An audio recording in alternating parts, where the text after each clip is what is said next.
This program, we have 4 wonderful gentlemen here who are part of the history that this exhibit tells us about. I'm going to first introduce Anthony Major, who will be the moderator for the panel. Anthony is the director of the Zora Neale Hurston Institute for Documentary Studies here at UCF, and it turns out he has a connection to this baseball history. Tony played in the Southern Leagues in the 1950s, and his uncle was Buck O'Neill. Those of you know who that guy is. So Tony has been here at UCF for several years, and before that he had a long career in TV and film, producing, directing, and so forth. So I'd like to welcome Tony, and I'll turn this over to him.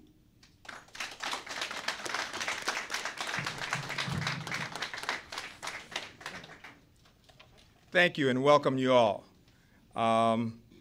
First, let me say that without the tireless efforts of Ms. Carol Hinshaw, this would have never taken place, because trust me, I've been there with her from the very first step when she had the idea, and saw her work tirelessly to bring this to UCF. And she thought it would be of historical importance that UCF become a part of this national exhibit that's touring the country. So let's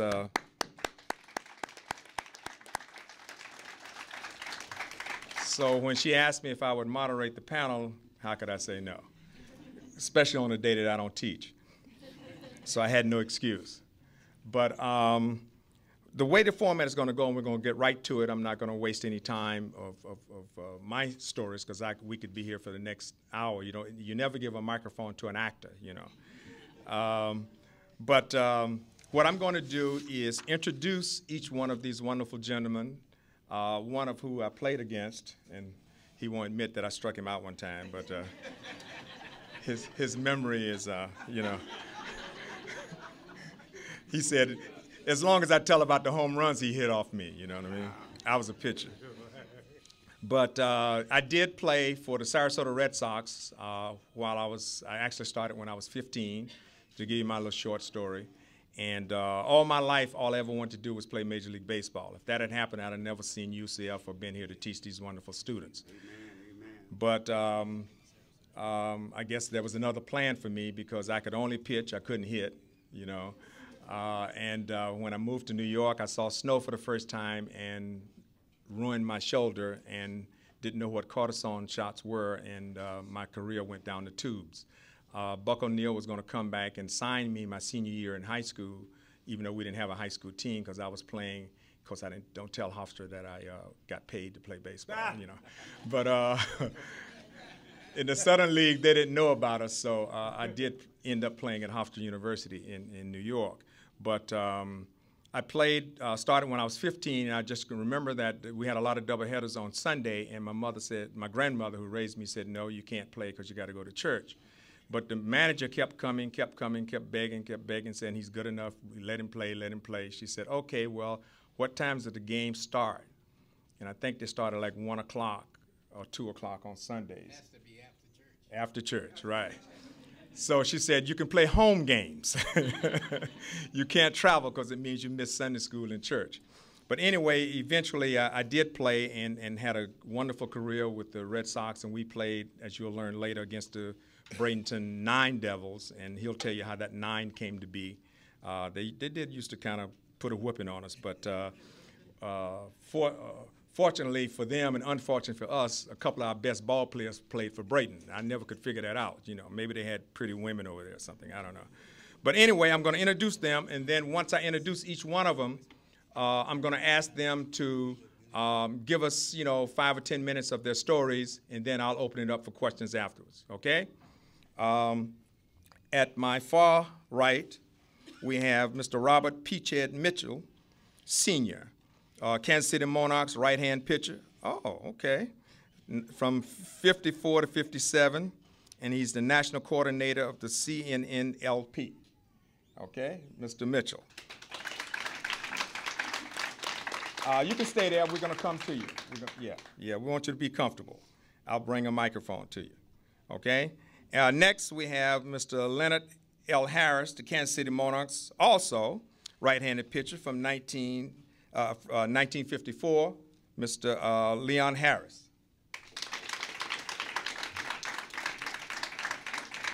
And then we have Arthur Lee Hamilton, 93, wow, you still playing? Nope.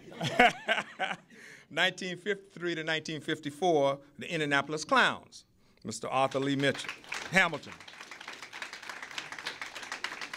And last but not least, my hometown, James Son Copeland. He has another nickname. I'll have him talk about that later.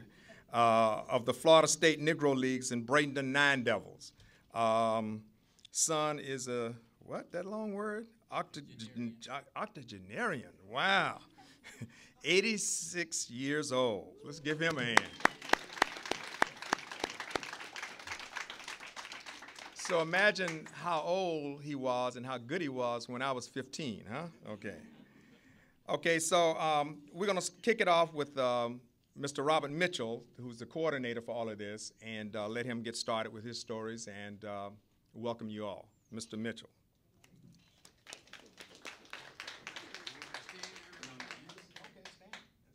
He likes to stand. Let him stand.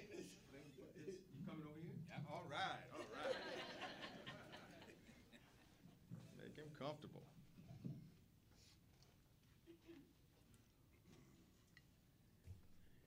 Good afternoon. I heard him say something about him playing in the Southern League in 1950s.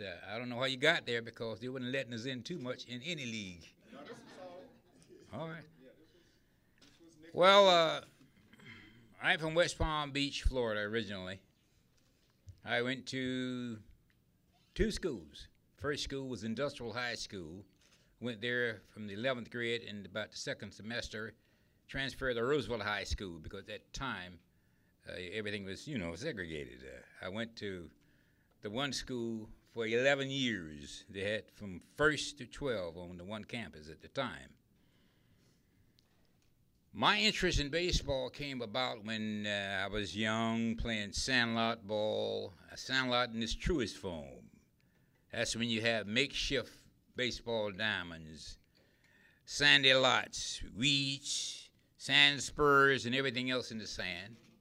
Using bases, sand filled up in burlap bags, slab of wood for the mound, and you name it. The plate, home plate, could have been anything large to get the ball over.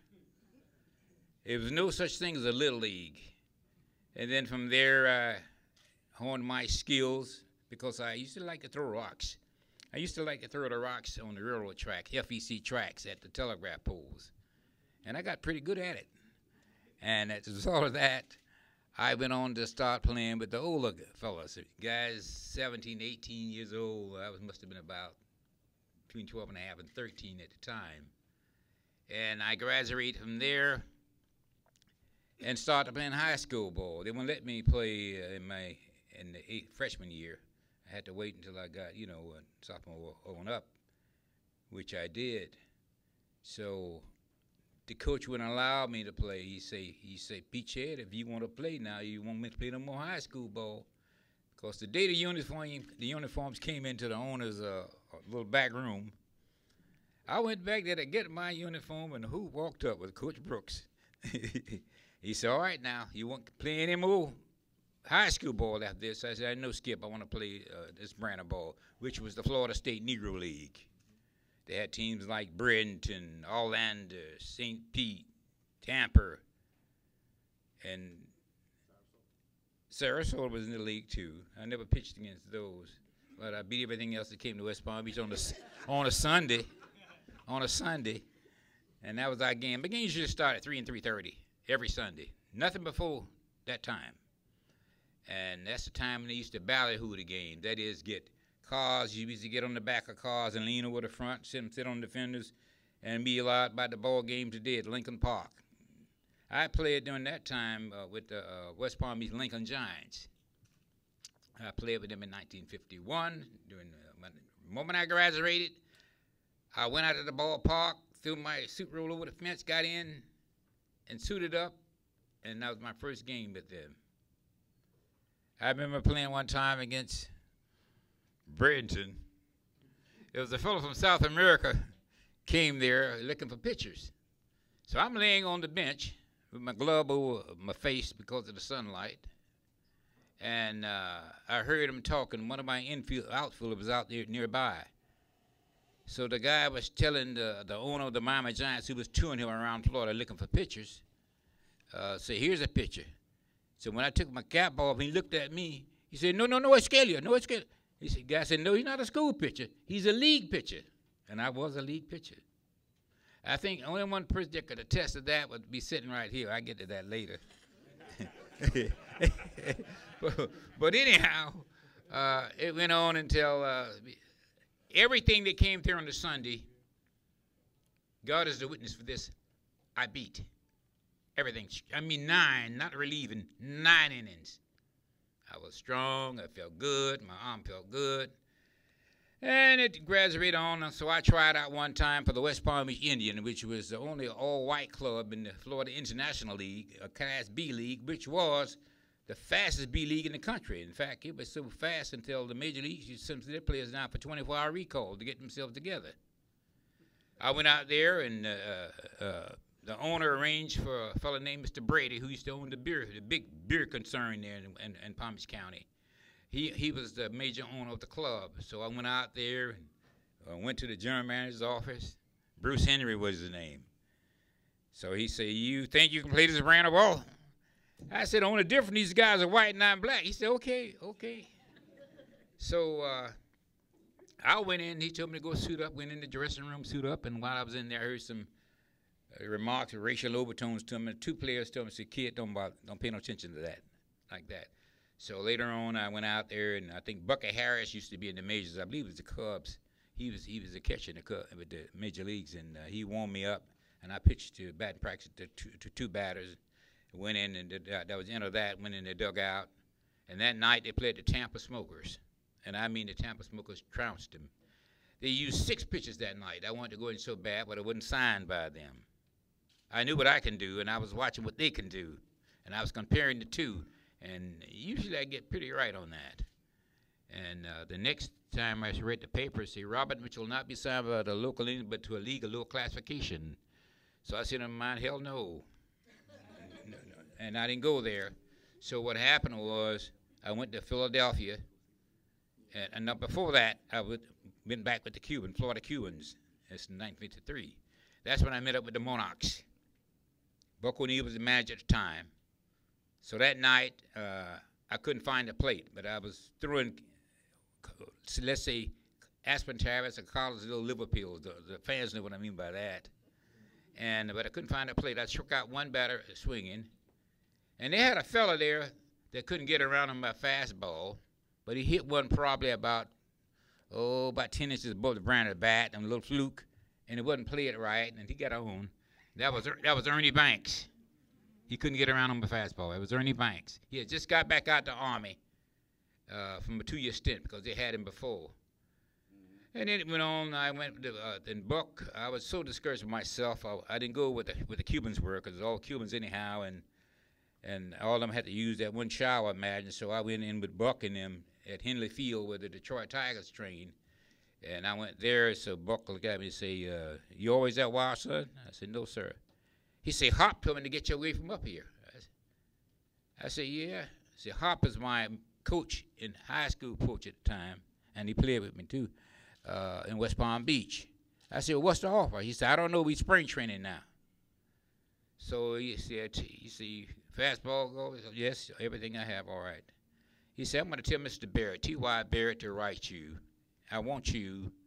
And that winter when I was in Philadelphia, I got a letter from the Monarchs saying that they wanted me. They'd pay $250 a month, which was money back then because a dollar was a dollar. And wasn't it? I think it was. But anyhow, after that, I agreed to to take the train, not the plane. He wanted which one, the train or plane. I said, well, I never flew before, so I took the train. I took the PRR, the CNO, the BNO. Then I had to take the ferry over to Newport News.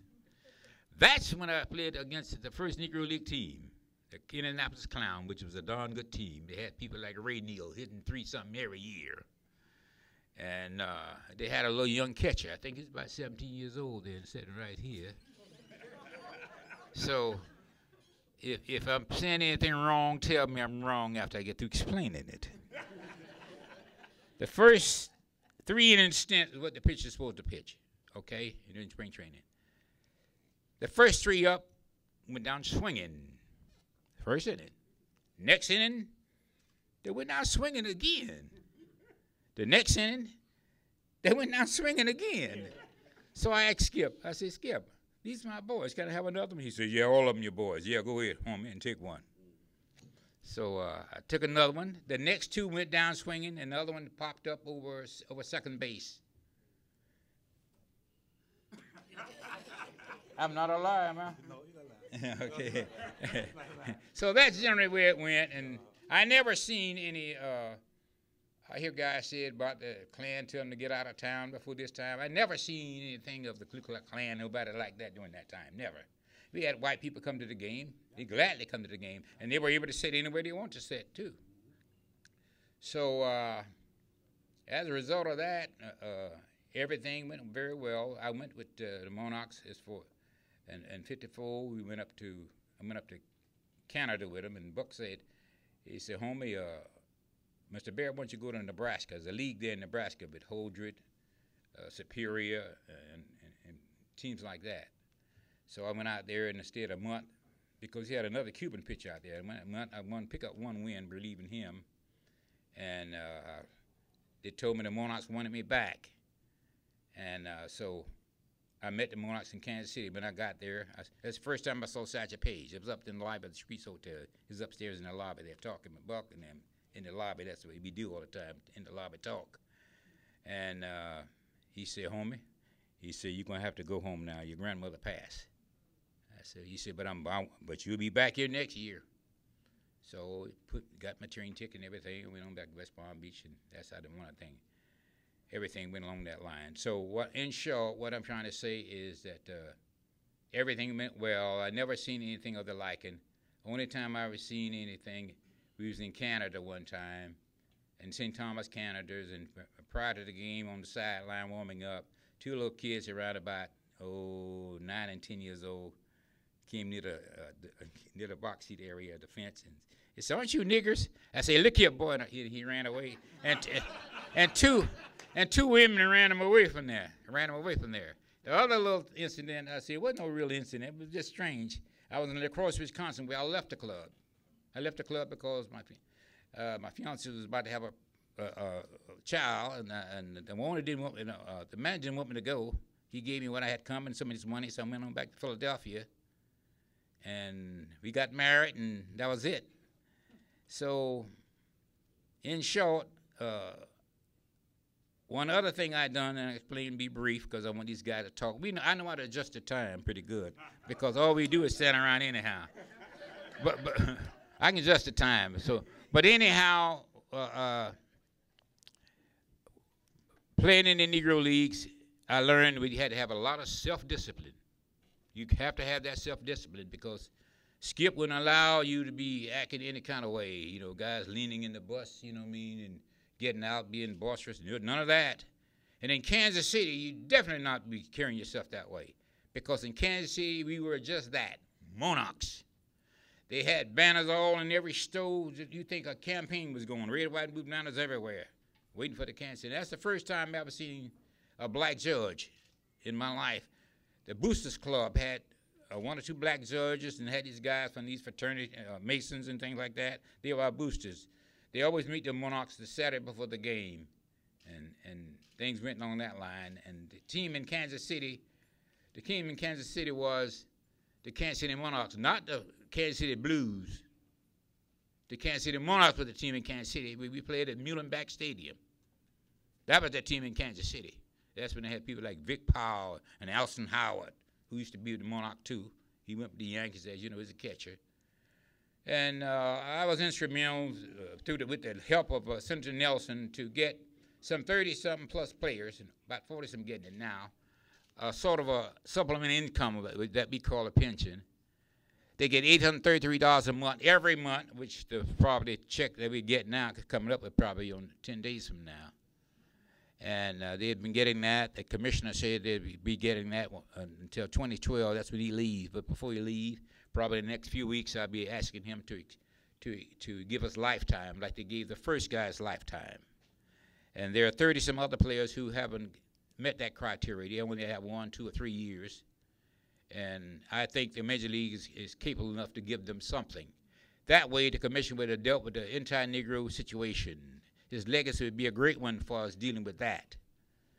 And we do a lot of things. We help widows and things such as that. Every month, only out of the 40-some guys that's getting the money, only 11 of us do pinch off some of our blessings, put it in a kitty. I break it down 16 ways and give it to the widows every month for the past 5 years, going on 6 years now.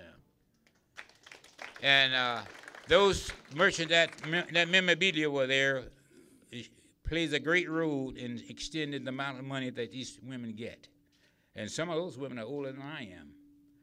And I'm only 43. I mean, I made a mistake. But anyhow, that's it. I'm going to have a trivia sometime down the line. I don't know whether you want to do it now. I'll win. Later on. Yeah, okay. Then I'll just leave the mic to some of the other guys and let them tell their stories without any yeast in it.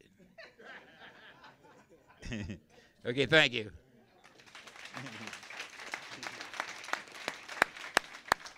Okay, and to keep the program moving along, there's no particular order. Do you want to come behind him and rebuke some of what he said? If you want to go next, we can. Let him go. Anybody want to rebuke, okay. They can get up now. Okay, well, Leon, then. Okay. All right. You want to sit there? Yeah, I'm going to stand right here. This will be fine. Okay. Get the mic. Well, good afternoon to everybody. And I want to thank Carol, Tony, very much for having this program.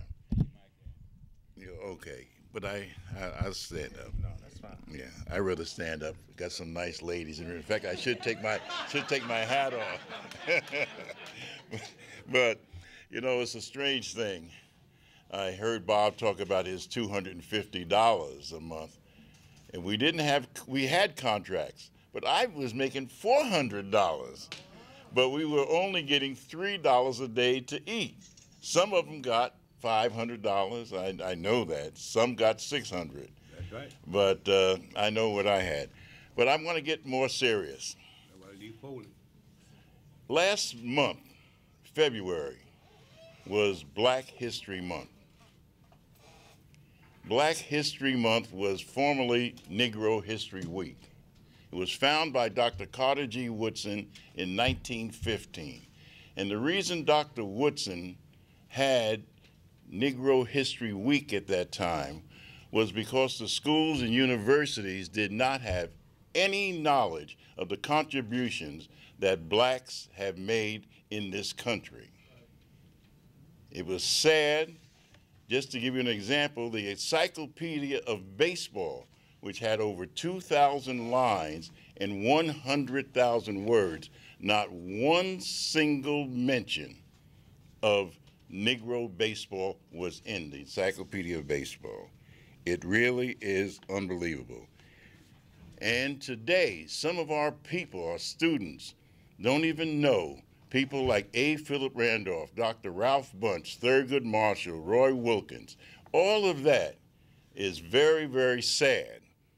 But through Dr. Woodson forming groups called the SALA, the Association for the Study of African Life and History, you'll find that it's expanding. More knowledge is coming in about baseball and black history. I grew up as a youngster in a place 18 miles outside of New York City called Nyack. And I sold as a youngster the Negro weekly papers, the Journal and Guide, the Norfolk Journal and Guide, the the Baltimore Afro-American, the Chicago Defender, the New York Amsterdam, the New York Age, the New York Voice. And here, I would sell these papers and cut out all these pictures of all of our Negro baseball players at that time. And I kept a scrapbook. I not only had them, I had all these beautiful models, these black models and everything else, Dorothy Danvers and everything. It was really great. We had great sports writers at that time. Wendell Smith, Sam Lacey, Joe Bostic, Rick Rhoden, all of these men. This is where the history of, I shouldn't say the history, but here's where the stats that was accomplished came from, those sports writers. Those Negro teams at that time went all over the country, but on the weekends we would play at Major League Ballpark. Amen, amen. So here's where the writers were. Amen. And they would come back, the players would come back and tell these stories, and how Josh hit this on the road, how Satchel did. And this is where we got the information on these home runs and singles. People didn't even know about the Josh Gibson and Buck Leonard. They were the Babe Ruth and Lou Gehrig of their time. They hit more home runs than Babe Ruth and Lou Gehrig, but people do not know those sort of things. And it's sad that we had that in our era at that period of time. I told you earlier I lived outside of New York City, so I used to attend the New York Yankees games and the New York Giant games. I saw all of those players. They were my heroes, the Joe DiMaggios, the Jimmy Fox, the Hank Greenberg, but I also attended all the Negro games when they came into town. They played double headers. And I saw all of the teams, the great teams, the Birmingham Black Barons, the Indianapolis ABCs, now the Indianapolis Clowns, Kansas City Monarch, the New York Cubans, the New York Black Yankees, the Newark Eagles, the Birmingham Black Barons, the Memphis Red Sox, all of these teams I saw. So I was very privileged to have been a young man, a young boy, seeing those great ball players on both sides. I call the Negro Leagues, and I call it the other league, I call the Sanction League, and I'll tell you why I call it the Sanction League. But it was a dream come true for me and my parents that 10 or 11 years later, they would see me at Yankee Stadium in a Monarch uniform. It was a great pleasure to see that. And then we had a great meal after that. Because we used to eat on the road, and even though that $3 a day doesn't sound like much, but when you're out in Iowa and Nebraska and Kansas and Missouri, you can get a dinner for $1.25 at that time. So it was great doing that and seeing that. As a Monarch, I was telling my mother and father and sister who came to see us play, but I didn't pitch that day in Kansas, in Yankee Stadium. In fact, Hank Mason pitched that game in New York. But I would tell them stories about us on the road. Now that was really a trip. We had this great bus, and we had 18 players at that time, 17 men and 1 woman.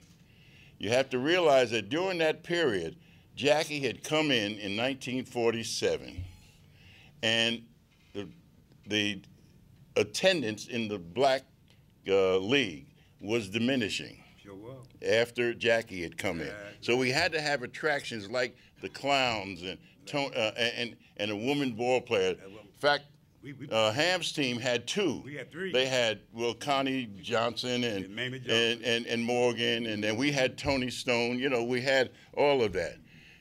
And we drew wherever we went, where we would draw. We loved going into the major cities, Memphis, Birmingham, Nashville, Jackson, Mississippi. And we stayed in segregated hotels. It may sound funny, but it was great fun. And the reason it was great fun was because we were ball players, as Bob said. In Kansas City, we were stars. And so were the Globetrotters, so were the musicians. We all would stay at the same hotel and just have a ball. Believe it when I tell you, we had a ball.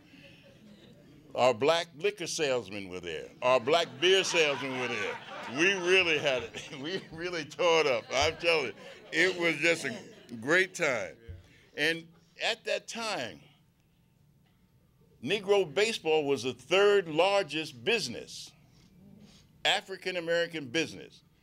Madam Walker was number one, our insurance companies were number two, and then Negro baseball was number three. Correct. That's how it went. We just drew all over. And the humorous thing is sometimes Tony was talking about these woolen uniforms and sweating. You got to realize we never played in two consecutive cities. How should I put it? We never played twice in one city. We always were on the road. So how would our clothes dry? We would put them outside the window and dry them as we were riding in the bus. It was unbelievable.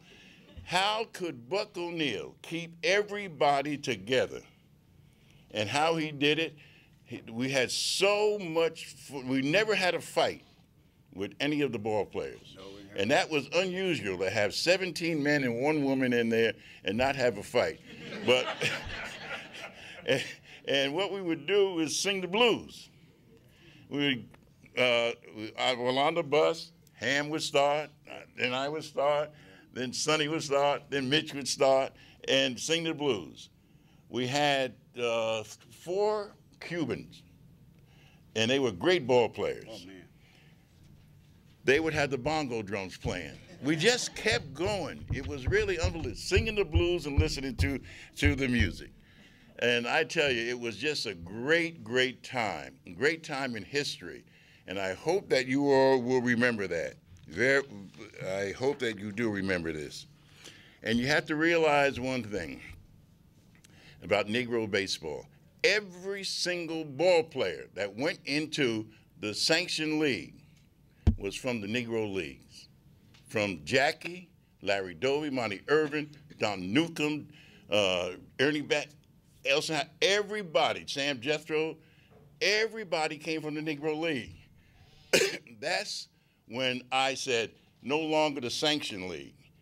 That's when I call it the major leagues. It's not major until all of the greatest ball players can be in the major league, and believe that. And it became that way. So I tell you that it was a great experience, and I know during the question and answer period that you will ask us several questions, and I know that Peachhead will tell you all those wild stories. He was there longer than I. But it was great talking to you, and God bless all of you.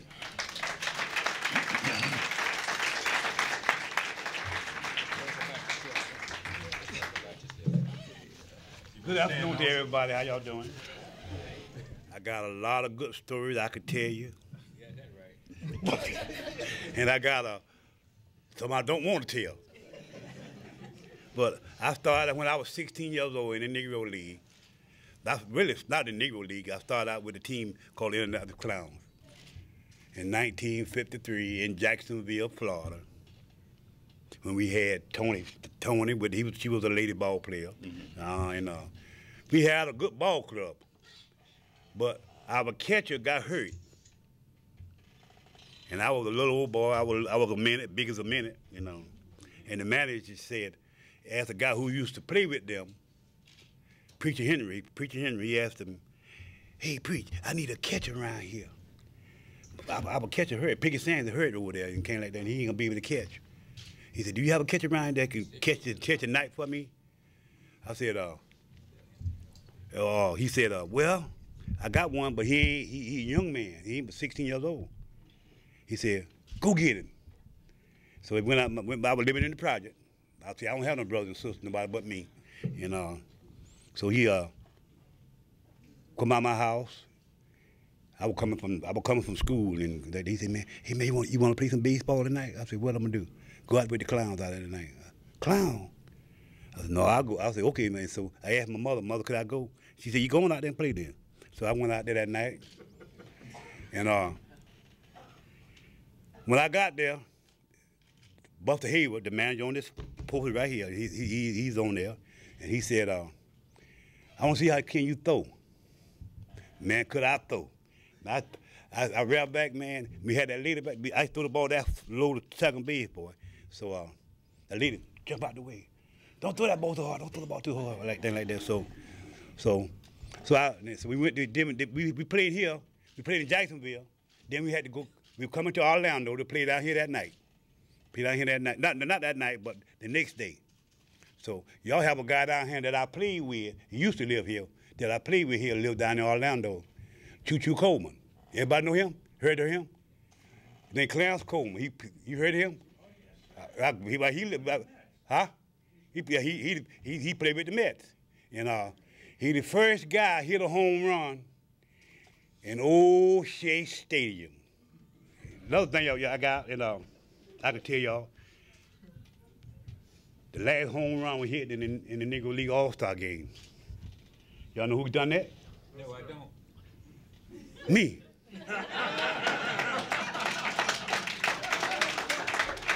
Anybody know why the record never be broken? That's the last game. No, there's no more Negro League. Thing like that. It's all everything like that. But I can tell you a lot of things like that. I ain't gonna hold the time up here because time passes like that. But like I one about Eden. We had a guy play with us. I'm telling you fun things. We had a guy named Lonnie Harris. He played with the Memphis Red Sox. And every time we stop at a black joint to eat, and Lonnie didn't get off the bus. Now, when you gonna eat, man? When you gonna eat? I'm all right. So Lonnie got sick, fell out. He said, what's wrong with him? They got his stomach like that, ribbon out there. My stomach killing. And well, what's the matter, Lonnie? I don't know. So they rushed him. We was in Memphis. We got back to Memphis, and Dr. Martin rushed him to his hospital. Went back there and he examined Lonnie, thing like that. Dr. Martin said, fine, don't go, give him this juice, give him some kind of juice I'm finna give him. So Lonnie drank that juice, and 10 minutes later, Lonnie out of there. He run out of there, boy. He couldn't hardly make it to the bathroom because everything come out of him. Everything come out of him. All Lonnie did, he used to eat sardines. He used to eat sardines, bologna meat, pork and beans, and things like that. And he had 2 suitcases. His uniform being one of them and things like that, and the other be full of what you call Dutch. We used to call it Dutch and things like that. But all the bologna, sardines, and all that kind of stuff like that. Polished meat and all that stuff like that. So after that, Lonnie started going to the restaurant eating and things like that. Sure did, boy. So I can tell you a lot of. I don't want to hold the time, but I can tell you what happened to me about him. Now he throw hard. Now God knows he throw hard, boy. I tell you like that. But if he hit you, you might have to go home on him like that. He throw hard, and like he said, he comes from he had a little pitch come from the side on you and things like that. He sure did. But we can tell you a lot of things like that. We don't hold up the time and things like that, but a lot of things that we can tell you. I can tell you what happened to me, and I can tell you about the hotels and things like that. About a lot of music. They were playing a lot of music just a few minutes ago before we come in here. That music we used to listen to, them old time and things like that and like that. But another time I'm tell you about our bus. We had a bus. So our regular bus got hurt. Not got hurt, blew the motor. So we had to run a bus. and we was in West Virginia. You know, we were going up a hill. The man had down there, back then he had a double lower and all that kind of stuff like that. And the bus was just walking up the hill. And walking up the hill like that, boy. Our manager say, y'all get off the bus and help push this bus up the hill, boy. That sure did. And like I was telling God was just telling about see the scar on my arm? Anybody ever heard talk what the guy name? He played New York Giants, football player New York Giants. But anyway, he did that. Anybody? I was in the army with a guy, Bob Euchre. Anybody heard talk of Bob Euchre? I was in the army with him. We were at Fort Belvoir, Virginia, 1955.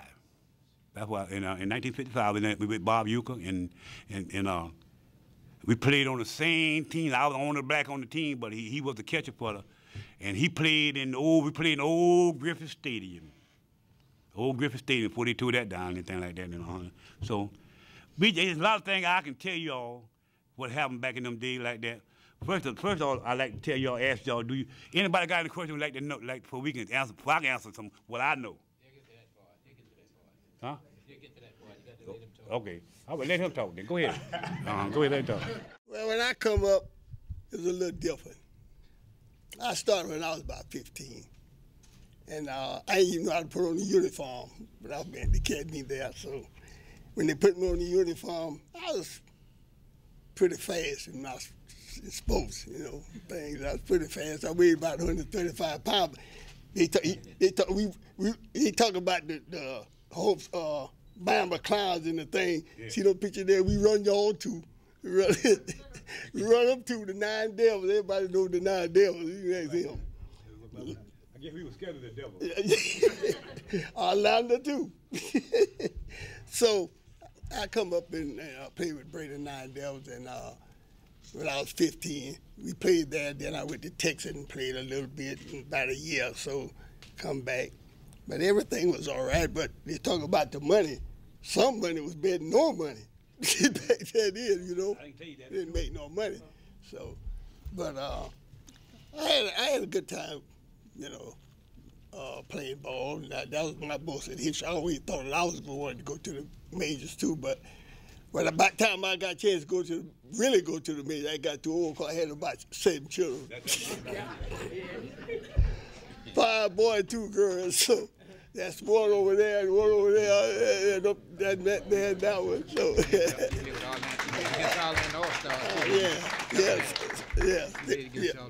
Orlando All-Stars, all them, I know a lot of the big boys too in the major leagues and stuff, Buck O'Neill and all of them.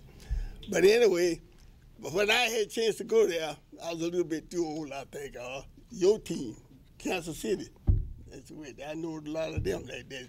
And a lot of guys told me, if I'd have been younger, I would have went. But I wouldn't have stayed down a little while in majors. But that was about all that I remember too much about it. I didn't, just do like them stayed so long like that in there. But we had a good team. Brandon had a good team. If you think I wasn't a good hitter, see that picture yonder?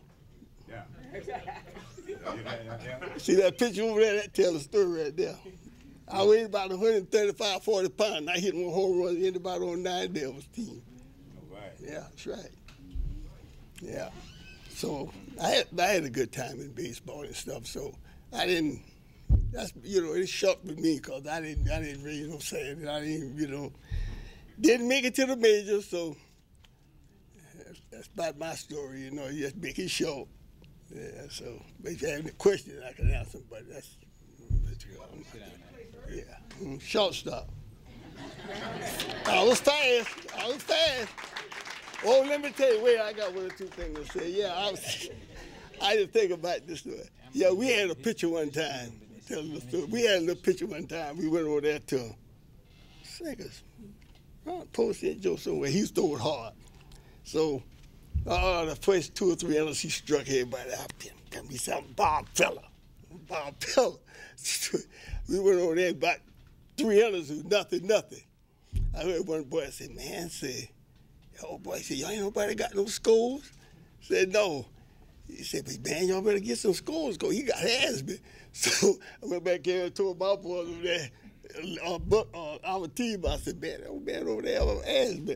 I said, so we went up there the next sentence, started laying the ball down over here, and lay it out over here. He started running, trying to get it about while he started. We won by after that. So, and then another little story I had like that when I was playing like that. A lot of white people going to the game like that. My boss man told me if I'd have been younger then, he'd have backed me, sent me to the army, to the major. But I was working on the golf course, sharpening holes and things. So he said, I'm gonna come see you. I heard about you. He come over there and saw me, and when he went back to the job, he told the guys, said, I don't want Jim, he called it Jim, to sharpen no more holes. I like to have the fight because they didn't want to sharpen the holes because he said, I don't want him to cut his hand. So, you know, they want me to cut my hand. So he used to come see me every Sunday. He just come over there like that, thing like that. So I really enjoyed my little time. I was in baseball and stuff, but that's my biggest thing. I was thing like that. So yeah. While he's talking,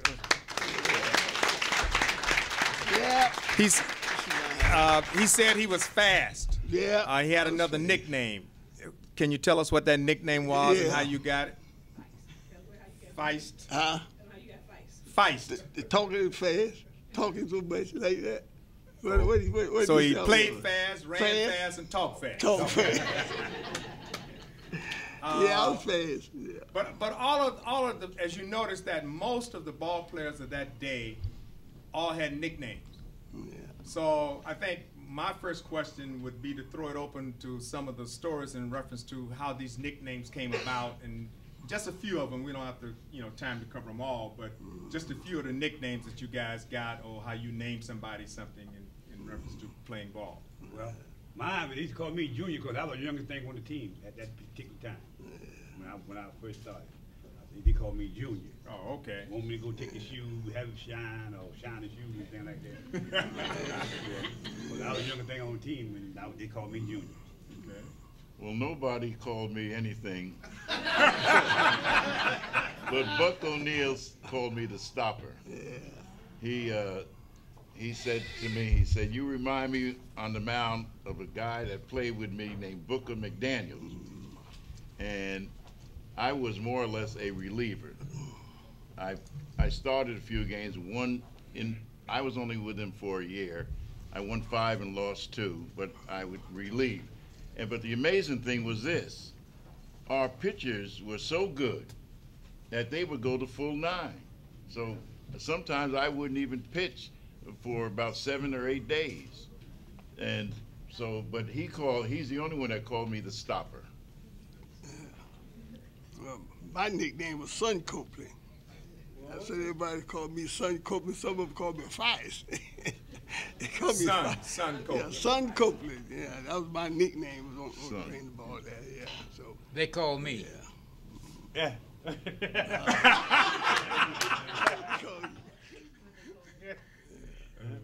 Okay.